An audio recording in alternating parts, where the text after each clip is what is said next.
और ब्यास नदी यहाँ से आप देख रहे हैं कि ब्यास नदी जो है हिमाचल प्रदेश के कुल्लू पहाड़ी से निकलती है और हिमाचल प्रदेश और पंजाब में प्रवाहित होते हुए ये कपूरथला के निकट सतलज नदी से मिल जाती है। और इसी नदी पे आप देखेंगे पोंग जलाशय स्थित है। आप जो है मैप अगर लाए हैं तो मैप में देख लीजिए, नहीं तो नहीं लाए तो आप हमारा मैप देख लीजिए एक बार। जो है यहाँ से पूछा जाता है कि पोंग जलाशय किन दो मध्य नदियों के बीच स्थित है। तो यहाँ पे आपको मिलेगा, एक पंजाब का जिला है होशियारपुर, और होशियारपुर के बाद आप जैसे आगे बढ़ेंगे तो आपको पोंग जलाशय मिलेगा, और पोंग जलाशय के बगल में आप मैप में देखिए तो आपको गुरदास मिलेगा, ठीक है ना, गुरदासपुर। और यहाँ कपूरथला के निकट एक आपको शहर मिलेगा फेमस जो पंजाब का है, उसे क्या कहते हैं, जालंधर, ठीक है ना, जालंधर है। अब यहाँ से यही क्वेश्चन आपका सबसे पहला बनता है कि पोंग जलाशय किस राज्य में है और पोंग जलाशय किन दो नदियों के मध्य स्थित है। तो पोंग जलाशय तो आप देखेंगे एक ब्यास नदी और दूसरी कौन सी नदी है, सतलज नदी है, ठीक है ना। तो कपूरथला में देख रहे हैं कि 3 नदियां मिल रही हैं। कपूरथला में कितनी नदियां मिल रही हैं, 3 नदियां मिल रही हैं। कौन कौन सी, एक आपकी ब्यास, रावी और सतलज नदी। अब यहाँ से हमने ये तो जान लिया है, और दूसरा आप देखेंगे कि यही हिमाचल प्रदेश की कुल्लू पहाड़ी है जहाँ से एक और नदी निकलती है। उस नदी का नाम क्या है, चेनाब नदी है। अब यह किन दो राज्यों के बीच बहती है, हिमाचल प्रदेश और जम्मू कश्मीर के बीच बहती हुई, और ये पाकिस्तान में कब प्रवेश करती है, आखनूर से होते हुए कहाँ चली जाती है, पाकिस्तान में चली जाती है। और इस नदी पर जो है जल विद्युत परियोजनाएं हैं। कौन कौन सी हैं, एक आपकी सलाल, डलहस्ती और बगलिहार, ठीक है ना। ये जल विद्युत नदी परियोजनाएं हैं।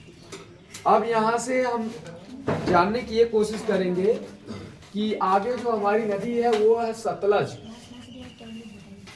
सतलज के बारे में जानना चाहेंगे तो आप सबसे पहले ये पहचानने की कोशिश करेंगे कि जो सतलज नदी है वो निकलती कहाँ से है। सतलज नदी निकलती कहाँ से है, तो ये जो सतलज नदी है वो तिब्बत के पठार से निकलती है, और तिब्बत के पठार में एक झील पाया जाता है जिसका नाम है राखास झील। वहीं से ये सतलज नदी निकलती है और हिमाचल प्रदेश पंजाब के बीच प्रवाहित होते हुए चली जाती है कहाँ, पंजाब के अमृतसर शहर में। और जैसे ही अमृतसर शहर को ये क्रॉस करती है वैसे ये कहाँ चली जाती है, पाकिस्तान में। आप देखेंगे कि अमृतसर के बाद क्या पड़ता है, पाकिस्तान में। जब सतलज नदी अमृतसर में जा रही है और अमृतसर के बाद यानी अमृतसर से आगे बढ़ रही है तो कहाँ पे प्रवेश करेगी, पाकिस्तान में प्रवेश करेगी। और पाकिस्तान में प्रवेश करने के बाद फिर ये कहाँ चली जाती है, सिंधु नदी में मिल जाती है। तो आपने देखा कि एक चेनाब नदी है जो पाकिस्तान में जा रही है, फिर सिंधु नदी है वो भी पाकिस्तान में जा रही है, फिर यहाँ से सतलज नदी है ये भी कहाँ चली जाती है, पाकिस्तान में जाती है। तो आपको एक फिगर, एक पाकिस्तान के बारे में याद करना होगा कि कौन सी ऐसी नदियां हैं जो पाकिस्तान में जा रही हैं। पहला आपका सिंधु नदी हो गई, ये पाकिस्तान में जाती है। दूसरा आपका चेनाब नदी है, ये पाकिस्तान में जा रही है। तीसरा आपका कौन सा होगा, सतलज नदी है, ठीक है ना। तो हाँ, रावी भी है। कितनी नदियां हो गई, 4 नदी हो गई। तो आपने देखा कि 4 नदियां हैं जो पाकिस्तान में चली जाती हैं। देखिए ऐसा हम आपसे क्यों कह रहे हैं ताकि आप अपने दिमाग में ये रखें कि जो हमने सिंधु की सहायक 5 नदियां पढ़ी है और सिंधु के बारे में पढ़ा है, इनमें से कौन सी ऐसी नदी है जो पाकिस्तान में जा रही है। वो अगर आप एक बार दिमाग में रखेंगे तो आपको हो सकता है उसका थोड़ा बहुत फिगर याद आए। आपने देखा सिंधु जा रही है, चेनाब जा रही है, रावी जा रही है और सतलज जा रही है, ठीक है ना। अब यहां से हमने आपको ये बताया कि इस नदी पर जो है आपको एक प्रसिद्ध विद्युत परियोजना स्थित है। उस विद्युत परियोजना का नाम क्या है? भाखड़ा नागल परियोजना। यही है ना, यही है जो भाखड़ा परियोजना है। वो किस नदी पर स्थित है? सतलज नदी पर स्थित है, ठीक है ना। यही हमें जानना है। तो लिखिए अब जो है सतलज नदी के बारे में।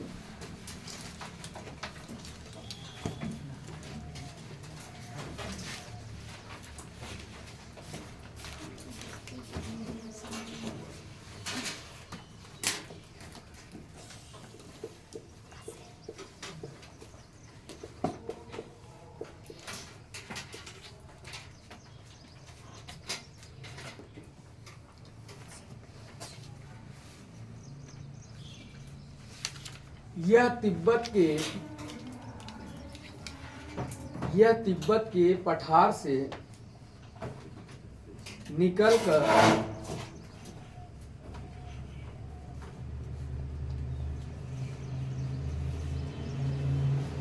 यह तिब्बत के पठार से निकलकर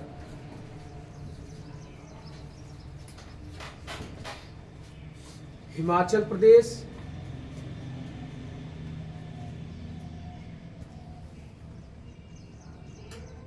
पंजाब में प्रवाहित होते हुए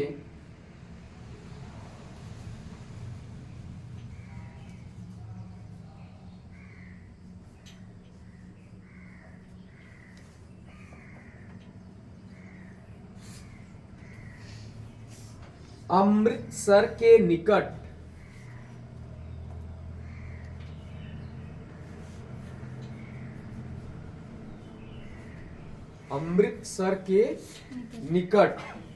पाकिस्तान में प्रवेश करते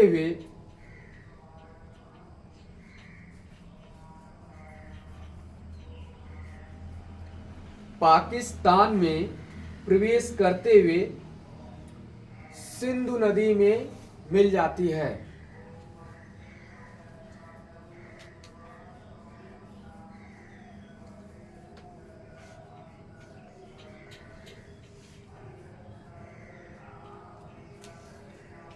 इस नदी पर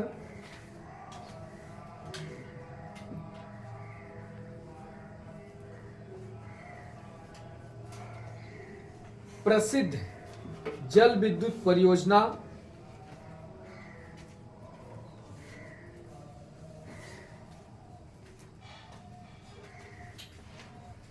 भाखड़ा नागल परियोजना है।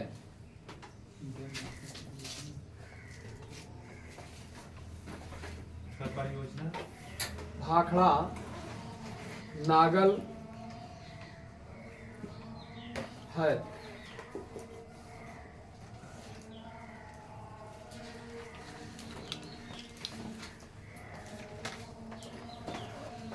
अब यहां से आप लिखिए एक मेन पॉइंट जो है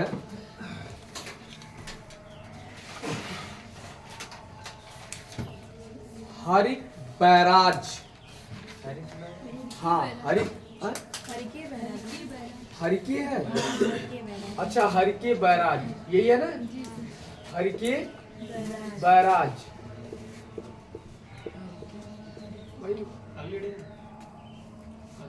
हाँ, हेडिंग है ये और इसी में कुछ लिखना है थोड़ा बहुत।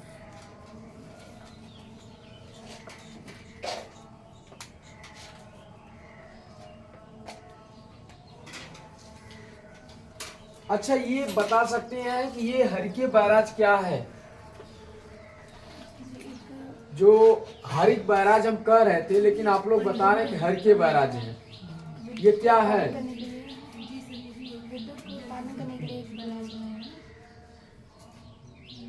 ये जो है यहाँ से हर एक जो बैराज है, यहाँ से इंदिरा नाम से नहर जो बनाई गई है वो यहीं से निकाली गई है, ठीक है ना, यहीं से निकाली गई है।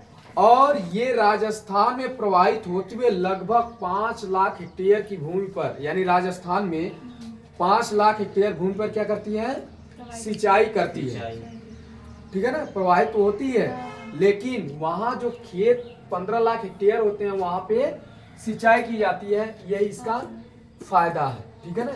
देखिए यह पंजाब में सतलज और ब्यास नदी के संगम पर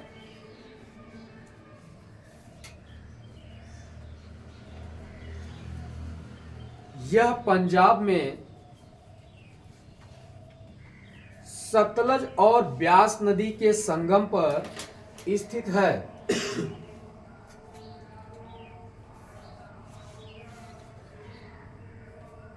स्थित है। इसी बैराज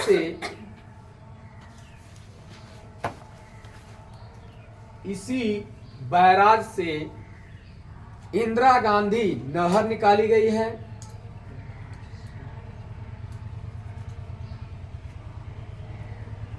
इंदिरा गांधी नहर निकाली गई है जो पश्चिमी राजस्थान में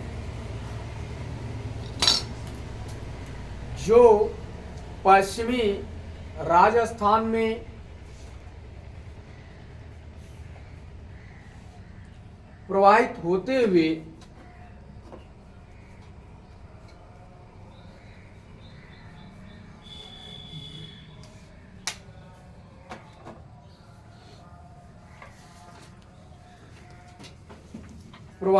हुए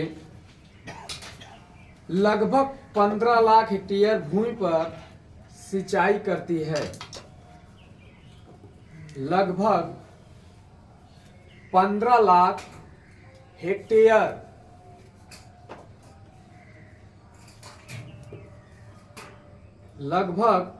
लाख हेक्टेयर भूमि पर सिंचाई करती है।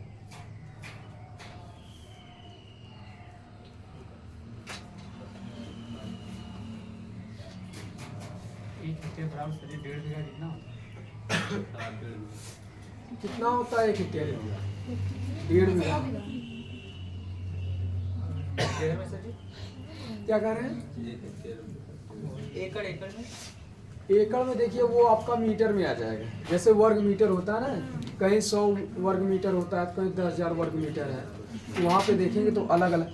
और जैसे यहाँ पे हेक्टेयर देखेंगे तो आप अगर एकड़ में बीघा में देखते हैं तो आपके यहाँ तो बीघा तो आप मान लेंगे कि आपका कितना होता है 1 बीघे में, कितना बिस्सा होता है? 20 बिस्सा होता है। लेकिन इस समय लोग जो है 18 बिस्सा मानते हैं। अब वहीं आप पश्चिमी उत्तर प्रदेश की तरफ चल जाइए तो वहाँ पे लोग जो है 10 बिस्सा मानते हैं, ये भी है। तो अलग अलग पैमाने हैं। और बराबर 3.95 बीघा, 1 हेक्टेयर बराबर 3.95 बीघा, और 1 एकड़ में 1.61 बीघा होता है। 1 एकड़ में कितना है? 1.5 बीघा। 1.5 बीघा। हाँ, और तो हेक्टेयर में 3.95 बीघा। 1 हेक्टेयर में 3.95 बीघा। और थोड़ा ये भी देख लीजिए, बीघा है ना, तो यहाँ पे एक देख लीजिए 1 हेक्टेयर में कितने वर्ग मीटर है। 1 हेक्टेयर में जो आपके मीटर आते हैं, तो मीटर में थोड़ी ना पाता, वर्ग मीटर में। 1 एकड़ में होगा ना मीटर? बहुत छोटा हो जाएगा। बहुत छोटा हो जाएगा। अरे किसी का 1 बीघा अगर आता है तो 0 पॉइंट में गिना जाता है उसको हेक्टेयर में। 0 पॉइंट। 0 पॉइंट करके फिर कुछ गिना जाता है। उस हिसाब से मीटर में करेंगे तो हेक्टेयर बड़ा होता है, एकड़ छोटा होता है उसका। अरे वर्ग मीटर में आएगा, बीघा उसकी हमें लग रहा है ना वर्ग मीटर में आएगा। क्योंकि जैसे आप देखिए जब ये आपकी प्लाटिंग होती है, जब प्लाटिंग होती है तो वहाँ पे वर्ग मीटर के हिसाब से लोग प्लाटिंग करते हैं ना। मीटर नहीं, स्क्वायर फुट होता है। स्क्वायर फुट का मतलब, हाँ स्क्वायर फुट, वर्ग फुट। हाँ। स्क्वायर फुट का मतलब वर्ग फुट। तो हाँ सही कह रहे हैं, स्क्वायर फुट के हिसाब से करते हैं सब। तो यहाँ से जब ये कर रहे हैं तो हमें यहाँ पे हमें ये लग रहा है कि नहीं आपका निकल सकता है, लेकिन हो सकता है अगर हम कल आपके सामने रखेंगे भी जो है 100 वर्ग डेका मीटर बराबर 1 हेक्टेयर। दीजिए 100 100 वर्ग डेका मीटर डेका मीटर बराबर 1 हेक्टेयर। दिया है ना। जी सर। देखिए यहाँ पे आ गया, अब जो है एक एकड़ मीटर बराबर भाई ये पैमाना है, पैमाने में अगर आप इधर सुधर करेंगे तो निकल जाएगा, लेकिन हमें जानना ये करना पड़ेगा मुझे।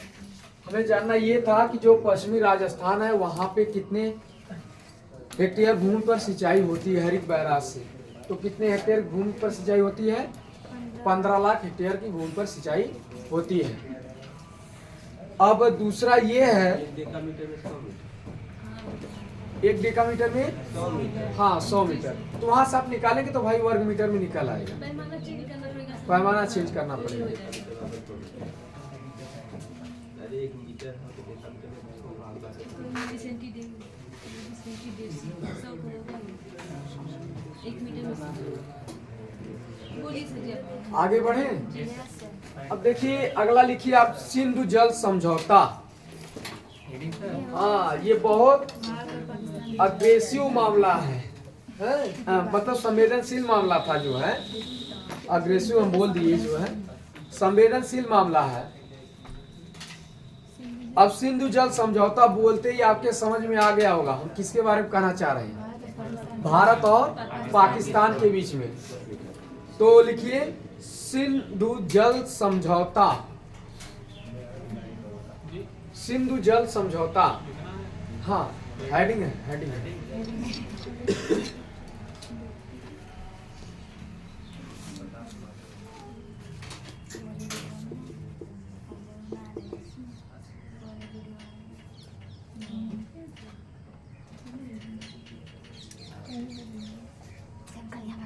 लिख लीजिए पहले, नहीं तो कुछ और निकल जाएगा। लिखिए यह समझौता सिंधु नदी बेसिन के,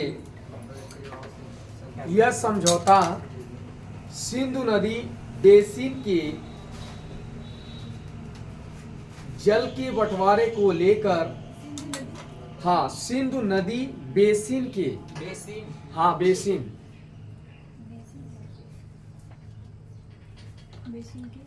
बेसिन के जल के बंटवारे को लेकर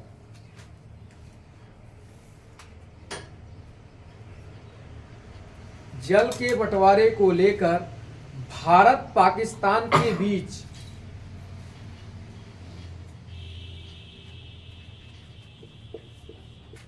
भारत पाकिस्तान के बीच 1960 में समझौता हुआ।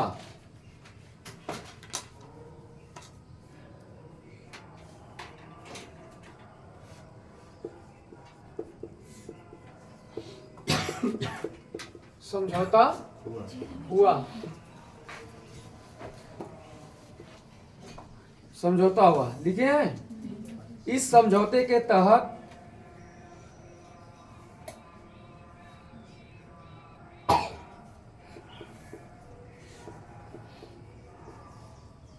समझौते के तहत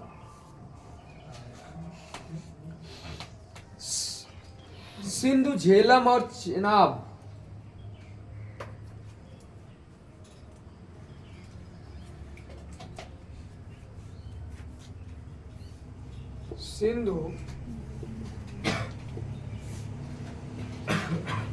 सिंधु झेलम और चेनाब नदी 80% जल पाकिस्तान प्रयोग करेगा,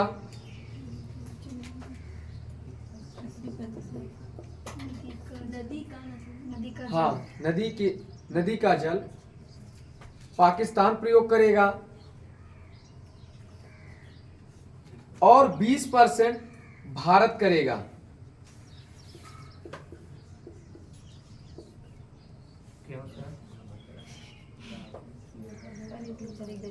रावी ब्यास, आगे लिखिए तथा रावी, ब्यास, सतलज।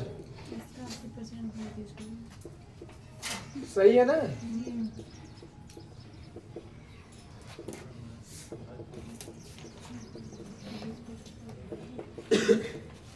इंडिया।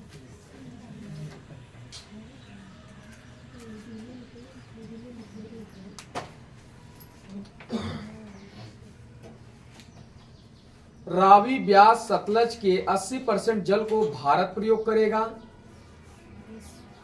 और 20% पाकिस्तान। 20% पाकिस्तान। ये पॉइंट कहीं आप पढ़े नहीं पढ़े हैं? पढ़े हैं ना? तो नहीं, अगर पढ़े होंगे तो हम तो लिखा दिए हैं, आप जाके जो है पब्लिकेशन में आप मिलान कर सकते हैं क्या ये सही है कि नहीं सही है। ठीक है ना? पब्लिकेशन आपके पास बुक होगी, उसमें आप देखिएगा, मिलान करिएगा और फिर उसमें आप हमसे बात करिएगा कि ये सर आपने जो लिखाया है, ये पब्लिकेशन में जो दिया गया था वो आप हमें बताएंगे तो हम आपको आगे बताएंगे। ठीक है ना? तो इसमें जो है सिंधु जल समझौते को लेकर 1960 में भारत और पाकिस्तान के बीच समझौता होता है, जिसमें तय किया जाता है कि सिंधु नदी और झेलम नदी, चेनाब नदी के 80% जल को पाकिस्तान प्रयोग करेगा और 20% जल को कौन प्रयोग करेगा? भारत प्रयोग करेगा। इसके बाद उसने और फिर दूसरा क्या समझौता हुआ कि रावी, ब्यास, सतलज इसके 80% जल को जो है वो भारत प्रयोग करेगा और 20% जल को कौन प्रयोग करेगा? पाकिस्तान प्रयोग करेगा। यही है सिंधु जल समझौता। ठीक है ना? यही हुआ था। बेसिन क्या होता है? बेसिन होता है जैसे कि यहाँ पे जब नदी बहती है ना, तो नदी जब नदी का जो मुहाना होता है, मुहाना मतलब? मुहाना यहाँ से शुरू होता है। जैसे मुहाना ये है कि अगर ये नदी यहाँ पे जा रही है तो आप देखेंगे उसकी जो काफी चौड़ाई होती है। ठीक है ना? चौड़ाई होती है तो और वहीं से वो नदी क्या करती है, उसी के मुहाने पर आप देखें कोई फेमस शहर बसा हुआ है।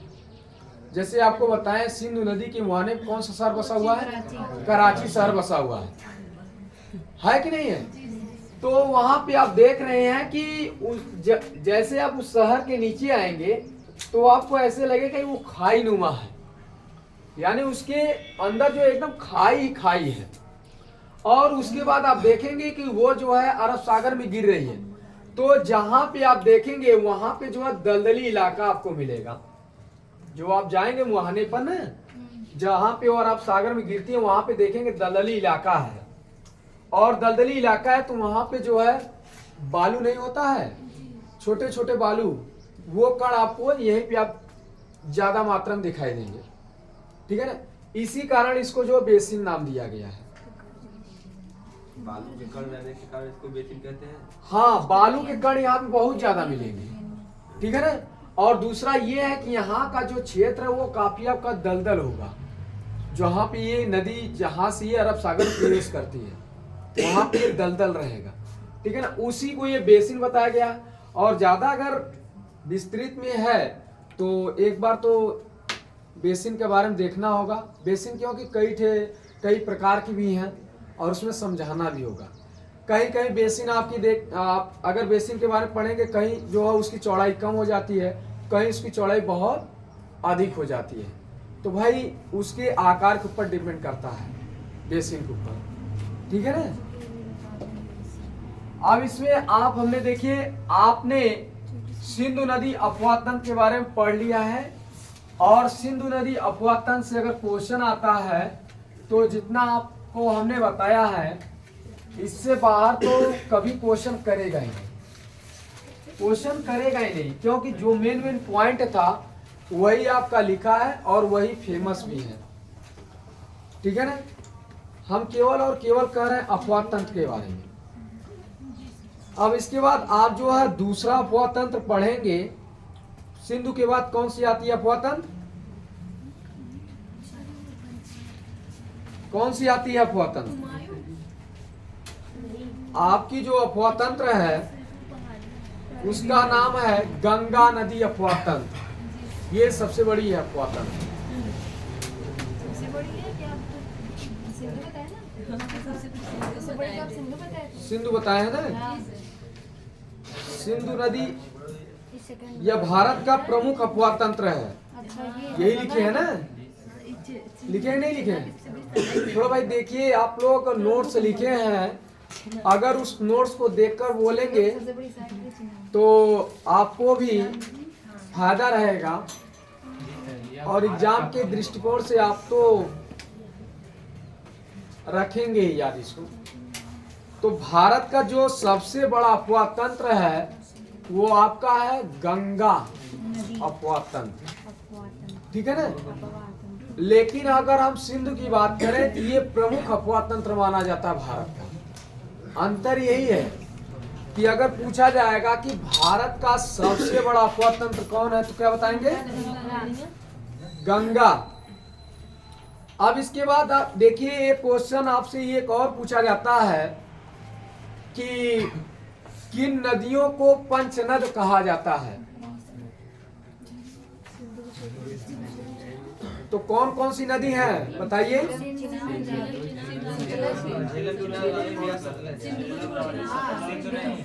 हाँ, सिंधु नहीं है तो 5 नदियों के बारे में तो आप बताएंगे ही ना।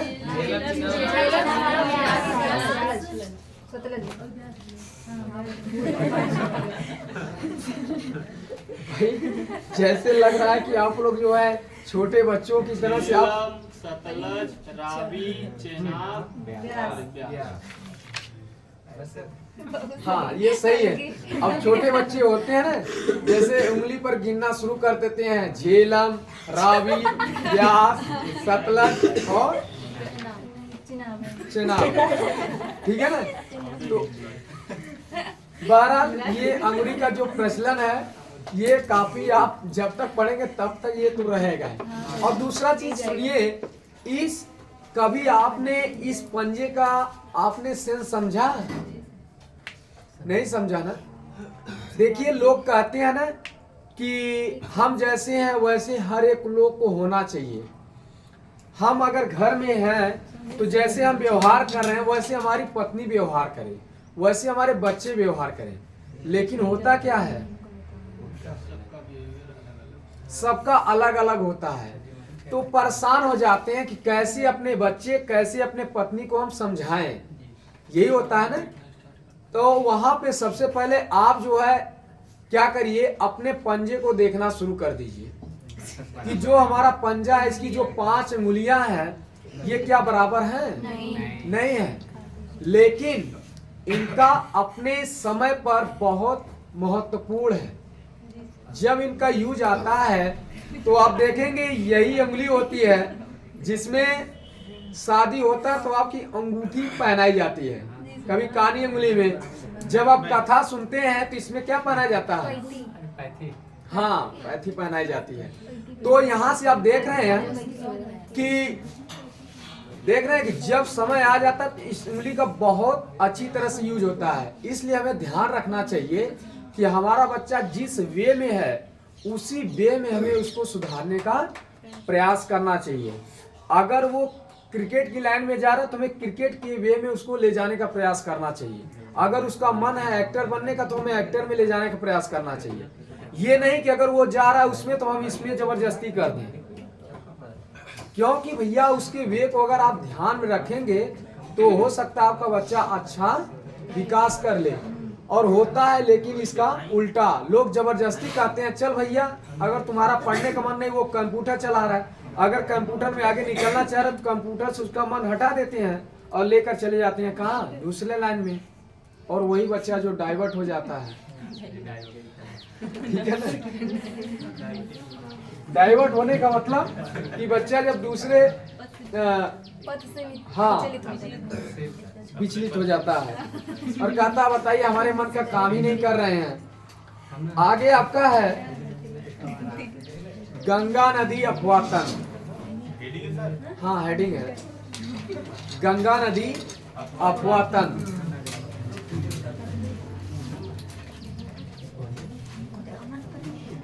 गंगा नदी अफवाह तंत्र।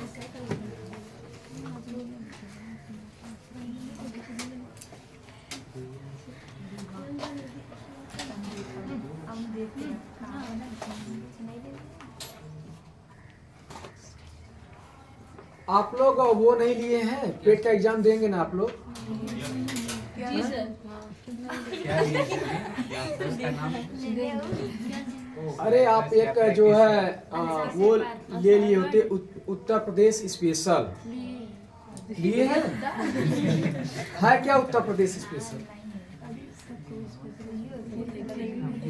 ये क्या प्रैक्टिस सेट है ना? जी सर। उत्तर प्रदेश स्पेशल हम इसलिए कह रहे हैं कि वहाँ जब लेंगे उत्तर प्रदेश तथ्यसार लिखा होता है, और वो आपके जैसे आप पढ़ रहे हैं होता तो ये है कि इतिहास से क्वेश्चन जो यूपी का है, जो भूगोल से क्वेश्चन है, और जो पर्यटक स्थल से क्वेश्चन है, वो सब उत्तर प्रदेश तथ्यसार में दिया होता है। अगर वो आपके पास उत्तर प्रदेश तथ्यसार आ जाएगा तो हम आपको गारंटी दे रहे हैं कि उत्तर प्रदेश तथ्यसार एक ही दिन में आपको हम हर इतिहास का, भूगोल का, संविधान का जो क्वेश्चन बनेगा वो हम क्वेश्चन अच्छी तरीके से बता सकते हैं आपको और समझा भी देंगे। केवल और केवल आपके पास उत्तर प्रदेश तथ्यसार हो। जैसे होता है मुख्यमंत्री के बारे में, विधानसभा चुनाव के बारे में, संविधान संबंधित, ये भी जो भी है बजट से संबंधित बजट। कभी कभी आप लोग दिमाग में रखते हैं कि उत्तर प्रदेश का बजट भी हमें याद करके जाना होगा, क्योंकि भाई आप बजट याद कर रहे हैं। अगर आपके पास उत्तर प्रदेश तथ्यसार होगा तो उसमें उत्तर प्रदेश का बजट जरूर दिया जाएगा। और यहाँ मिलती तो 50 और 45 70 रुपए की मिलती है, तो आप 70 रुपए खर्च करेंगे, देखेंगे आपका कई क्वेश्चन आपको मिलेगा। एक तरह से क्या होता है ना, ऐसे बुक अगर आप जब लेकर पढ़ेंगे तो आपका दिमाग जो है थोड़ा सा विकसित होगा, तो आप समझेंगे कि हमें क्या क्या चीजें पढ़नी चाहिए और क्या क्या चीजें हम नहीं पढ़ रहे, तो उसको भी दिमाग में रख लें। आप यूपी पुलिस तो देंगे, आप पेट देंगे, आप यूपी नेकपाल का एग्जाम देंगे, तो आप उत्तर प्रदेश स्पेशल पढ़िए ना, क्या दिक्कत है भाई? यूपी पुलिस अगर आप दे रहे हैं तो यूपी से क्वेश्चन बनेगा, आप अगर नेकपाल देंगे तो उससे क्वेश्चन बनेगा। तो उत्तर प्रदेश तथ्यसार अगर पढ़ेंगे तो आपका बेनिफिट मिलेगा इन एग्जामों में। और इसमें आप जो है गंगा नदी अफवाह तंत्र हम आपसे पहले बता दे रहे हैं कि जब आप उत्तर प्रदेश स्पेशल उत्तर प्रदेश तथ्यसार लेकर पढ़ेंगे तो वहां पे गंगा नदी के बारे में विस्तार से आपको समझाया गया है, ठीक है ना? आप दिखाएंगे, आप उसी में मैप भी है और गंगा नदी के बारे में समझाया है, ठीक है ना? किसने गंगा नदी पे कौन कौन सी परियोजनाएं शुरू की उसके बारे में भी दिया गया है। तो पहला आप लिखिए गंगा नदी अफवाह तंत्र, हेडिंग हो गया ना? लिखिए भारत का सबसे बड़ा अफवाह तंत्र,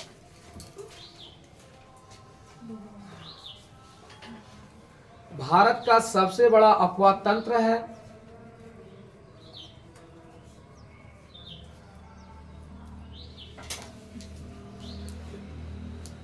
भारत का सबसे बड़ा अफवाह तंत्र है।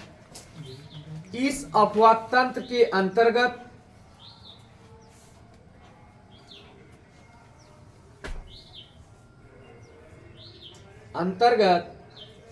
भारत का विशाल गंगा का मैदान आता है।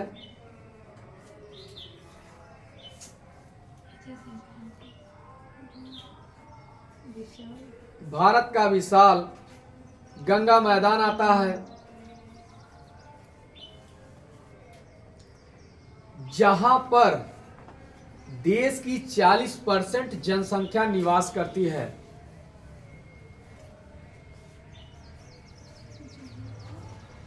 जहां पर देश की 40% जनसंख्या निवास करती है।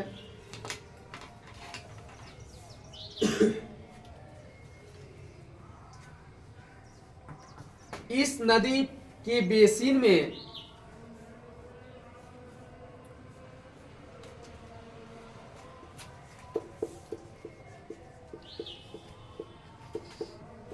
इस नदी के बेसिन में देश का 50% से अधिक खाद्यान्न का उत्पादन होता है। बेसिन में देश का 50% देश का 50% खाद्यान्न का उत्पादन होता है।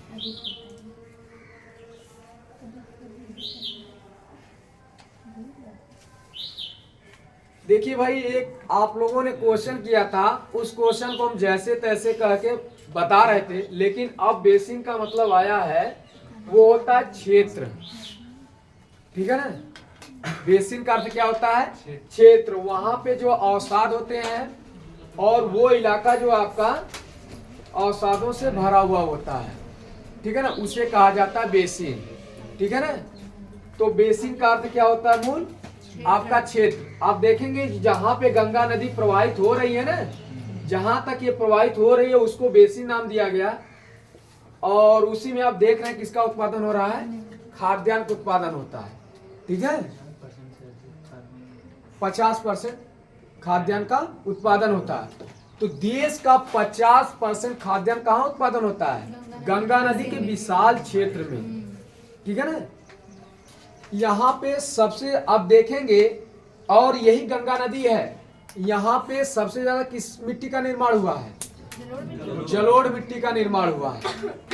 देखिए, कभी कभी पूछा जाता है कि जो जलोढ़ मिट्टी है, ये जलोढ़ मिट्टी बनी कैसे है?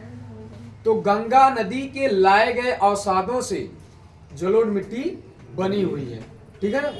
और इसके अलावा और कोई रीजन है ही नहीं। अगर गंगा नदी अवसाद नहीं लाती तो जलोढ़ मिट्टी नहीं बनती। और यही हिमालय से निकलने वाली नदियां यही अवसाद लाके गंगा नदी में गंगा नदी विशाल गंगा मैदान में निक्षेपित कर दिए हैं। अब इसके बाद आप पढ़ेंगे स्पेशल जो है गंगा नदी के बारे में। ठीक है ना। हेडिंग डालिए, गंगा नदी।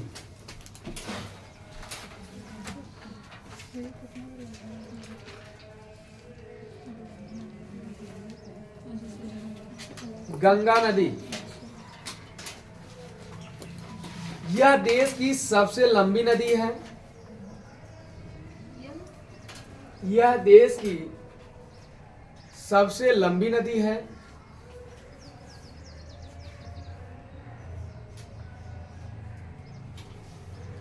इसकी लंबाई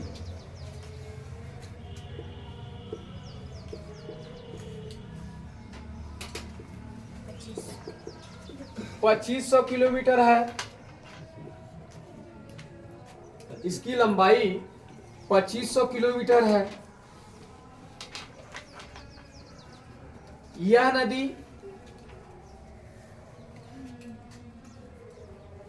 उत्तराखंड के गंगोत्री ग्लेशियर से निकलकर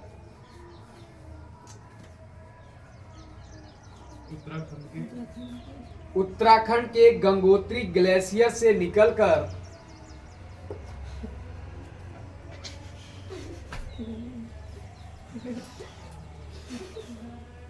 उत्तराखंड, उत्तर प्रदेश,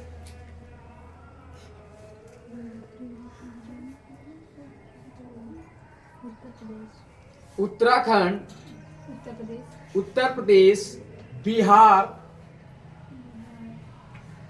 तथा पश्चिम बंगाल में प्रवाहित होते हुए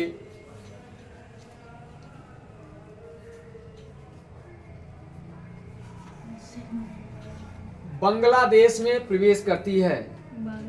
बांग्लादेश में प्रवेश करती है।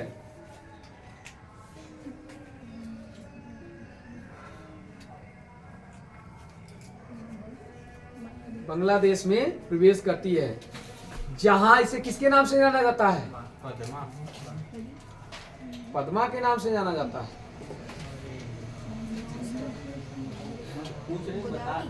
नहीं, आप लोगों से पूछ रहे हैं। मेघना के नाम से जानी जाती है। देख लीजिएगा। और गंगा नदी मिलती है तब मेघना कहा जाता है। उसके आगे उसके पहले पद्मा कहा जाता है। अच्छा अच्छा ठीक है, लिखिए तब। क्या लिखा? इस पहले क्लियर तो कर दीजिए। अच्छा, हम लोग लिख देंगे। जहाँ इसे मेघना के नाम से जाना था, इतना लिख लिए हैं? लिख लीजिए आप मेघना पहले जो है। ब्रह्मपुत्र जब लिखवाएंगे तो वहाँ पे लिखवा देंगे, ठीक है ना? ब्रह्मपुत्र जब लिखवाएंगे तो वहाँ पे लिखवा देंगे। तो जहाँ इसे मेघना के नाम से जाना जाता है।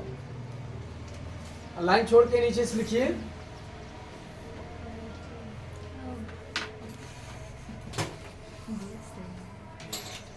ध्यान दीजिएगा, क्या आप जानते हैं पद्मा और मेघना किस किस नदी को कहते हैं? मेघना गंगा नदी है, जब ये बांग्लादेश में प्रवेश करती है ना। और पद्मा कब जानते हैं? पद्मा से पहले जानते हैं और बाद में जब ब्रह्मपुत्र नदी मिल जाती है तब मेघना। गंगा नदी से, जी सर। ठीक है ना? तो हमने कहा कि ये बांग्लादेश में प्रवेश करे, तो जब बांग्लादेश में प्रवेश करे तो जाहिर सी बात है किसी ने ब्रह्मपुत्र नदी से मिलेगी, ठीक है ना? तो वहां उसे किसके नाम से गंगा नदी को जाना जाता है? मेघना के नाम से जाना जाता है। अब जब ब्रह्मपुत्र के बारे में लिखाएंगे तो वहां पे लिखवा देंगे। तो लाइन छोड़कर नीचे से लिखिएगा।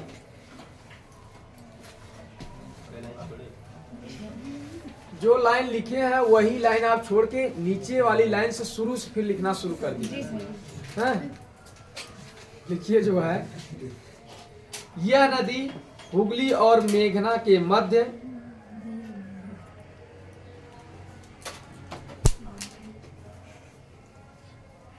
विश्व के सबसे बड़े डेल्टा का निर्माण करती है। विश्व के सबसे बड़े डेल्टा का निर्माण करती है।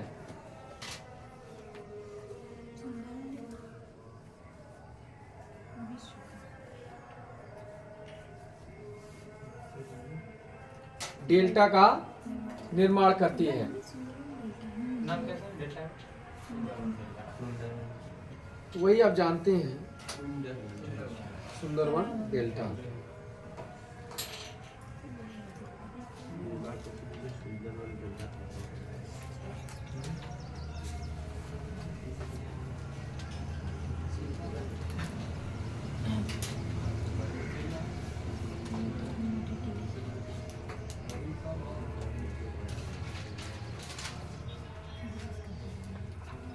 अब यहाँ से हमें जो है थोड़ा सा मैपिंग तो था, लेकिन मैप आप लोग लाए ही नहीं हैं गंगा नदी के बारे में।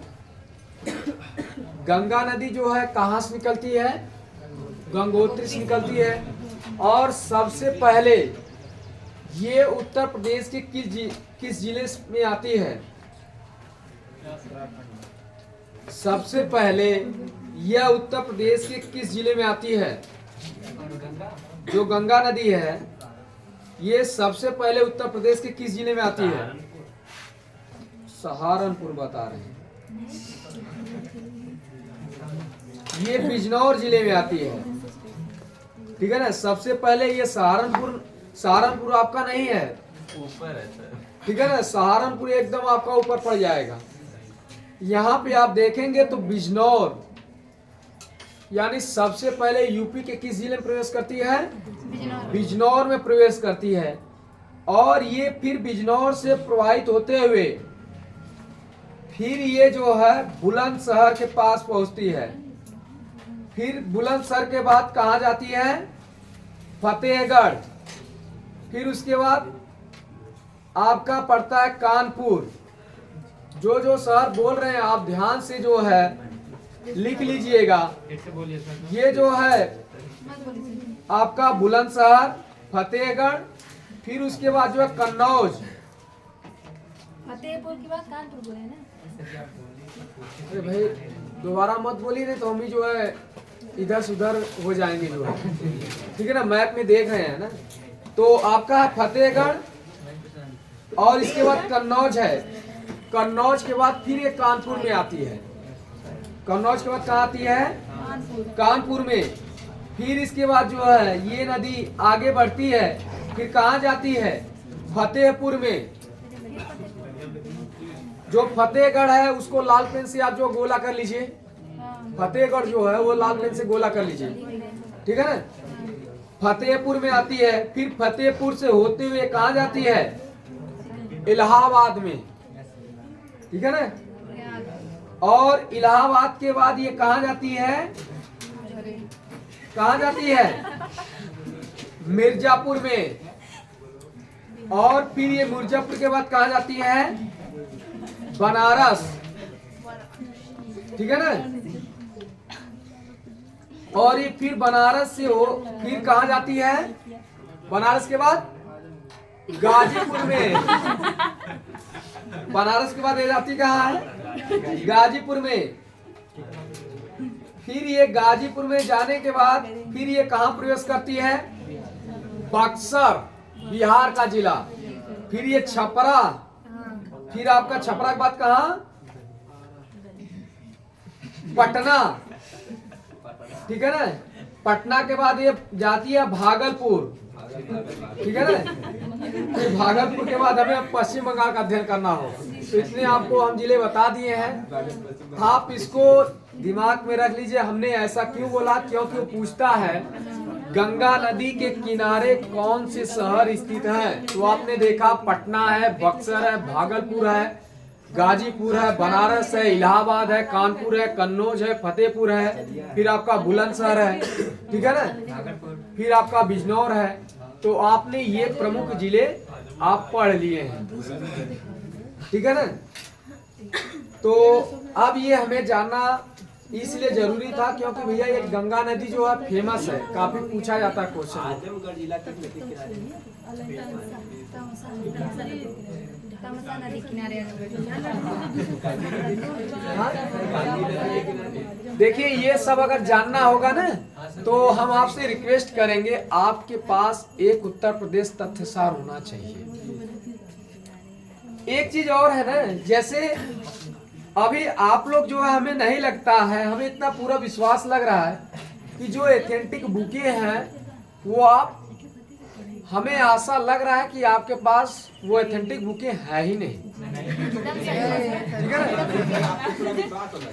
हाँ, हमें ऐसा लग रहा है क्योंकि देखिए बात ये है कि जैसे क्या होता है, आधुनिक इतिहास आप पढ़ते हैं, जिस बुक से क्वेश्चन वो बार बार उठाता है वो बुक आपने कभी पता नहीं किसी ने नहीं देखे नहीं है, वो बुक आप लेने का प्रयास ही नहीं किए,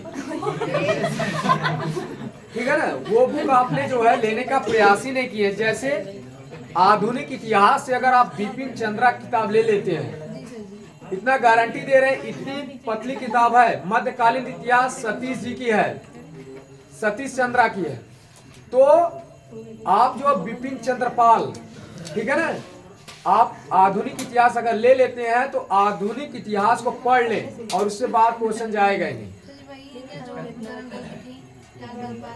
नहीं, वो अलग है, वो प्रोफेसर है। बिपिन चंद्र पाल जो है वो प्रोफेसर है, ठीक है ना, दिल्ली यूनिवर्सिटी के प्रोफेसर हैं। तो हम आपसे पहले बता दे रहे हैं कि जो आधुनिक इतिहास है, देखिए आपको अगर तैयारी करना है, वनडे की तैयारी करना है, तो ऐसा नहीं है कि आप जो है जो सर जी पढ़ा है वही आप पढ़िए। आप किताब ले लिए हैं तो आप किताब से भी अध्ययन करिए, नोट्स बनाइए खुद से, ठीक है ना। सर तो बनवा रहे हैं, फिर जाइए नोट्स बनाइए। नहीं समझ में आ रहा तो उसको आप पूछिए कि नहीं सर ये नहीं समझ में आ रहा है। फिर उसके बाद आप आधुनिक इतिहास के ले लीजिए। आप जो है प्राचीन इतिहास की जो पतली पतली किताबें हैं जो एथेंटिक है वही हम आपको बता रहे हैं। और बिपिन चंद्र पाल से एथेंटिक किताब तो कोई है ही नहीं आधुनिक इतिहास के लिए, और वनडे के लिहाज से तो वेरी वेरी मोस्ट है। और उसके बाद आप संविधान के लिए अगर आप पढ़ते हैं तो अगर आप ज्यादा इंटरेस्ट रखते हैं संविधान में तो आप लक्ष्मीकांत की बुक ले लीजिए, ठीक है ना, लक्ष्मीकांत की। और लक्ष्मीकांत की बुक अगर नहीं ले पा रहे हैं तो आप एक परीक्षावाणी की आती है वो भी ले सकते हैं, ठीक है ना। जो लक्ष्मीकांत है उनकी बुक तो मोटी है, पढ़ने में आपको डिफिकल्ट लगेगा। एथेंटिक है भाई। आप उस बुक को लेकर, आपका अगर प्रश्न उस बुक के अकॉर्डिंग अगर गलत हो रहा है तो आप वो बुक लेकर आप कोर्ट में भी जा सकते हैं, जो एथेंटिक बुकें हैं। तो एथेंटिक बुक रखने का यही फायदा होता है, वही बुक हम लेकर जो है सवाल कर सकते हैं। और हो सकता है कमीशन का, भाई कमीशन के ऊपर डिपेंड करता है ना, कमीशन क्या मानेगा। लेकिन हाँ, विश्वास ये है कि उस बुक की जो क्वेश्चनें होती हैं उसको मान्य किया जाता है। तो देखिए, हमें तो अभी तक ये लग रहा है कि आप लोग जो है जो पढ़ाया जाता है उसी को आप पढ़ते हैं, आप बुक नहीं उठाते हैं। सबसे पहले हम आपसे निवेदन यही करेंगे कि आप पब्लिकेशन की अंसाल पेपर लीजिए और एथेंटिक बुक रख लीजिए, ठीक है ना। आप लोग केवल क्या रखे होंगे, वही मैथ और रीजनिंग, मैथ और रीजनिंग बुक रखे होंगे, इसके अलावा और बुक नहीं रखे। और एक लूसेंट रखे, लूसेंट रखे। देखिए, हम आपको पहले बता दे रहे हैं, आप लूसेंट पढ़िए, कोई बुक पढ़िए, लेकिन आपके पास होना क्या चाहिए, उसके बारे में जानकारी होनी चाहिए। जैसे अगर वो पूछ रहा है कि जैसे जलियांवाला बाग हत्याकांड, ठीक है ना, तो कब हुआ था, बस यही याद कर ले, 13 अप्रैल 1919, ठीक है ना, ये तो आ गया। लेकिन जलियांवाला बाग हत्याकांड जो है, जलियांवाला बाग हत्याकांड क्यों हुआ था, क्यों लोग यहाँ पे इकट्ठा हुए थे? रोलेट एक्ट क्या था?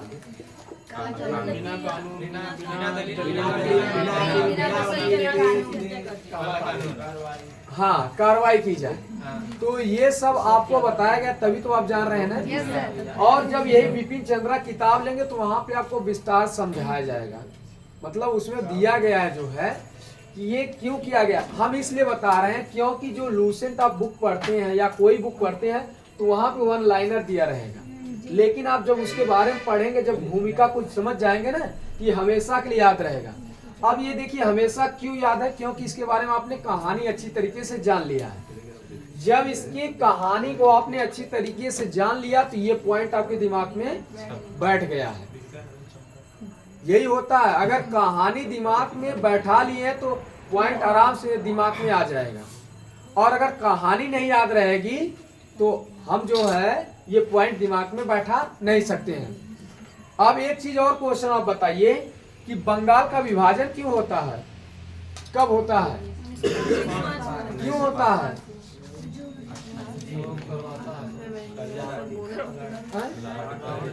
हाँ, कर्जन करवाता है। क्यों करवाता है? तो अब देखिए, उसके बाद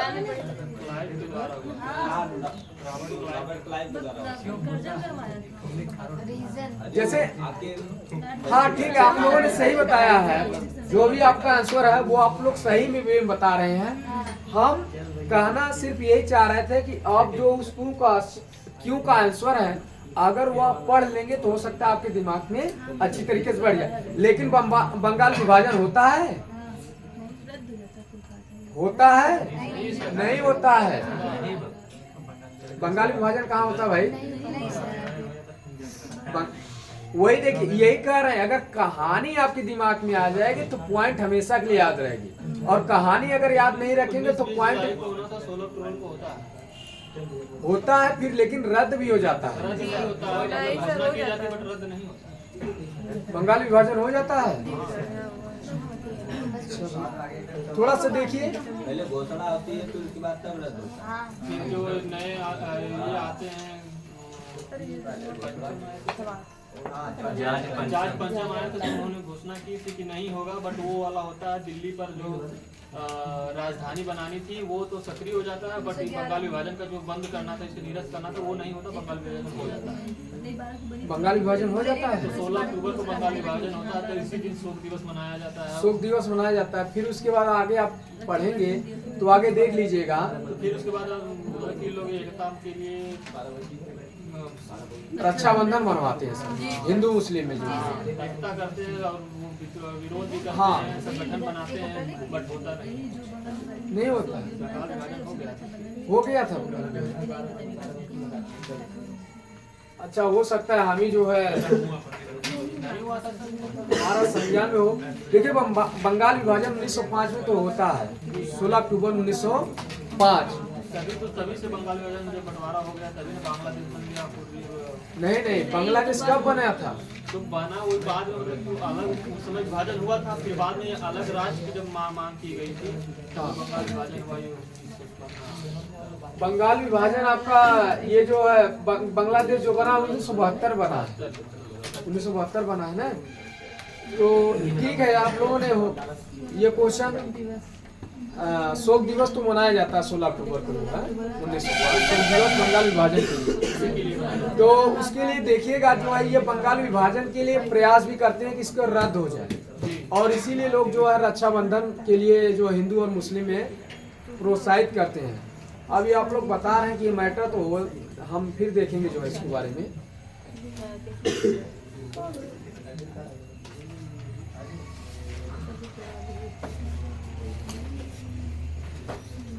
टाइम हो गया ना, ठीक है, इसको बंद कर दीजिए।